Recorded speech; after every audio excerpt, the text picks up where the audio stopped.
Okay, here's our absolute value inequalities part 2, where these are just going to be a little bit more complicated than yesterday's. Notice that our instructions here are exactly the same as we had yesterday, but these just have a few more steps to them.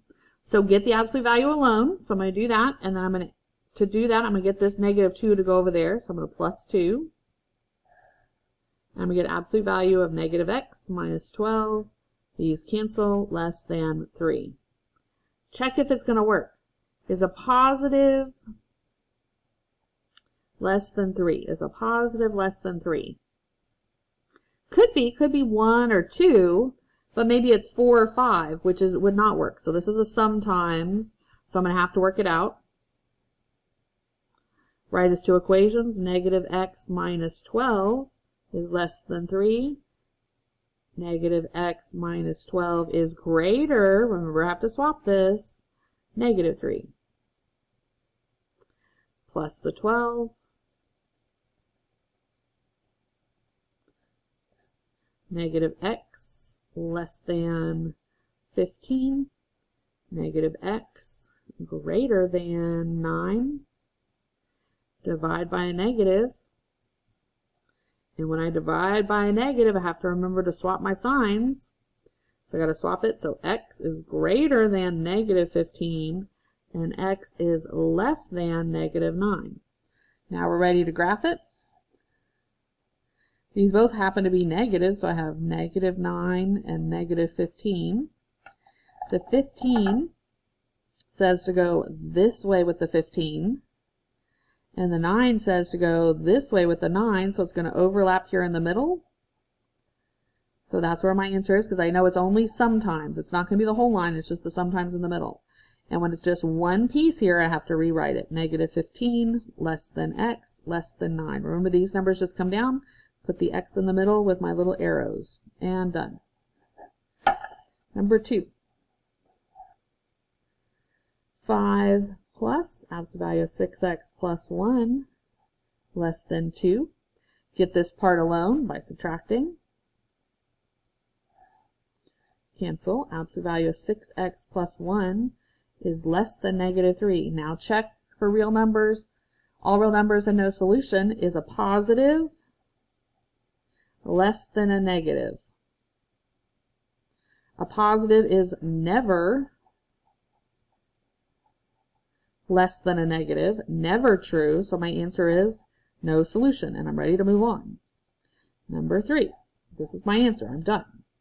Number 3, 4 minus 5, 2x plus 1, greater than or equal to negative 31. Get it alone, so minus 4. This cancels. Be really careful because it's still a negative 5 there. The negative goes with the 5. And this gives me negative 35. Divide by a negative. This cancels. But when I divide by a negative, what do I have to remember to do? Switch the sign. And this gives me 7. Now we're going to check it. A positive is less than 7. Could be, sometimes. Could be 6 or 5, it'd be less, but if it's 10 or 15, it's going to be greater, so sometimes, so I have to work it out. 2x plus 1 is less than or equal to 7. 2x plus 1 is greater than or equal to negative 7. Remember to flip the sign on this one. Now finish solving. Minus 1, minus 1, minus 1, minus 1. Cancel, cancel. 2x less than 6. 2x greater than or equal to negative 8. Divide by 2.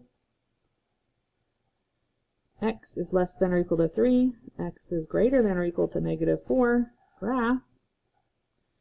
0, 3, negative 4.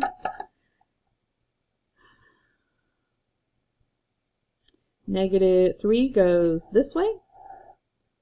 And 4 goes this way. So once again, it's going to be in this overlap.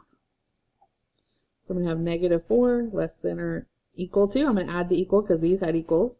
X less than or equal to 3. And done. And last one, number 4. 6 plus 4x plus 5 greater than 4. Get the absolute value alone by minus 6. Absolute value of 4x plus 5 is greater than negative 2. Let's check it. Step 2, check it. Is a positive greater than a negative? It's always true. A positive is always greater than a negative. Well, if a positive is always greater than a negative, my answer is all real numbers, or I could write it like negative infinity to infinity. And done.